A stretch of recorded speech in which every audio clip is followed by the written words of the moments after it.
Okay guys, so all that is on, as you can see. I think it looks really nice with dark blue and then the lighter blue. So this is gonna be the steering. It's fully adjustable because of this eccentric bearing. So when you turn it, you can adjust your toe, you can adjust your camber, pretty much everything you need. It's almost 2 o'clock now, so midnight. So I'm gonna get some sleep, come back tomorrow. But yeah, for you guys that will be in the same video. So I'll see you then.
Okay guys, so a quick update on what I've done already.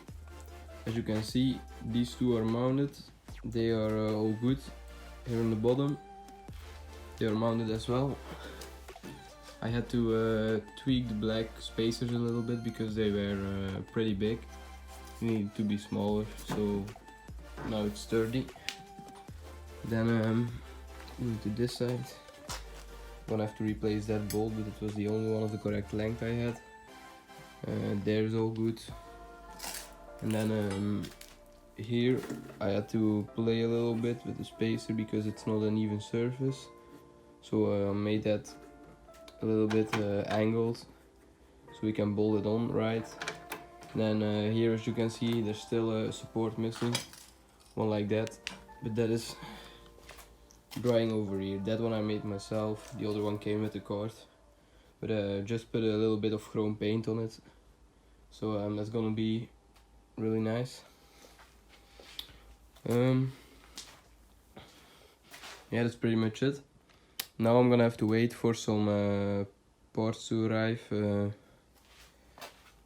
Gas cable, because this one is shit. And then I'm gonna redo this right here. I'm gonna make it pull from here to here, because making this 180-degree turn over here, it's not really useful. And then I'm gonna redo the fuel lines, put a fuel tank over there, and that's pretty much it, guys. Okay guys, so we're back. Gas cable has arrived, and as you can see, I installed the fuel tank. I had to take off the steering wheel to get it mounted. I made a little plate here for the gas, so that's gonna be a little bit more efficient than making that 180-degree turn there. It's really sturdy, turned out great. So I'm now gonna redo the fuel lines, and then we can connect the throttle cable. Let's go.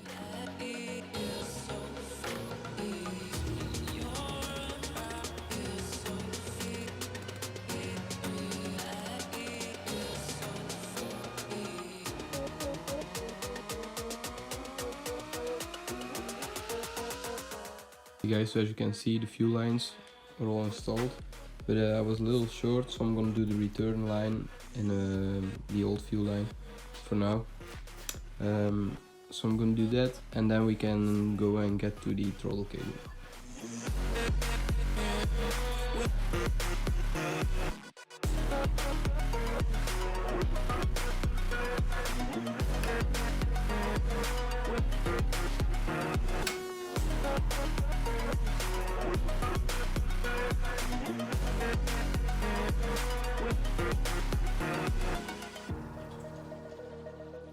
Okay guys, so all the fuel lines are done, as you can see, and the throttle cable is installed way cleaner than before. It's still with some paper tape because I didn't have any better. I'm gonna replace that. As you can see right here, that's how it works now, instead of here really long, not really efficient piece. So like that.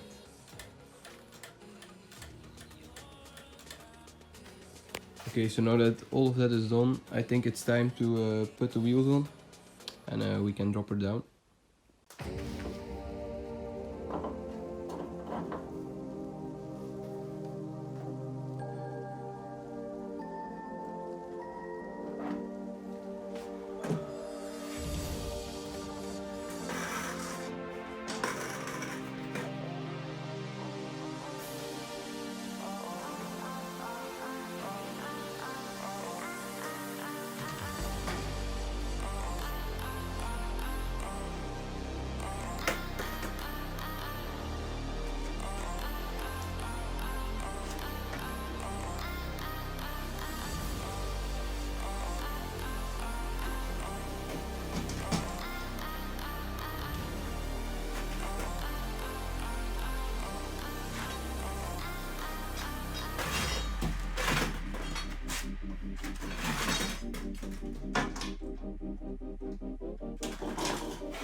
Okay guys, so as you can see, it is finally on the ground after 1.5+ years of work.